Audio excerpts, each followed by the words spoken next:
गोभी लो, भिंडी लो, घिया लो, आलू लो। गोभी लो, भिंडी लो, घिया लो। बहुत समय पहले की बात है। एक छोटे से गांव रामपुर में रमेश अपनी पत्नी और 2 बच्चों के साथ रहता था। रमेश बहुत ही गरीब था। वह जमींदारों के खेतों में मेहनत मजदूरी करके अपने परिवार का पेट पालता था। सर्दियों का मौसम आ चुका था और इस बार ठंड भी बहुत कड़ाके की पड़ रही थी।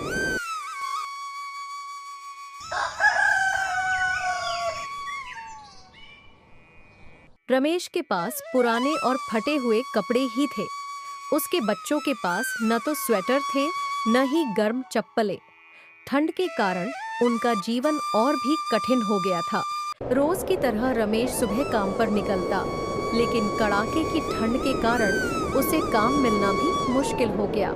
इस कारण वह बहुत उदास हो गया। कई दिन तक घर में खाने के लिए कुछ नहीं था। बच्चे ठंड में ठिठुरते रहते और पत्नी चिंता में डूबी रहती। एक दिन रमेश ने ठंड से बचने के लिए जंगल से लकड़ियां काटने का फैसला किया।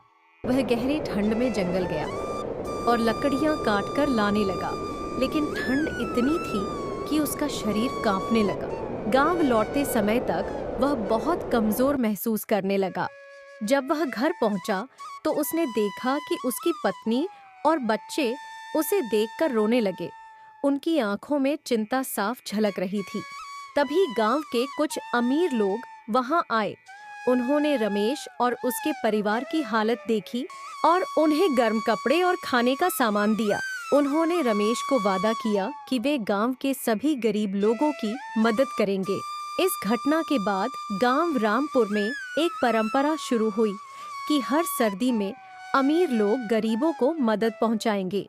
यह कहानी हमें सिखाती है कि कठिन समय में एक दूसरे की मदद करने से इंसानियत जिंदा रहती है।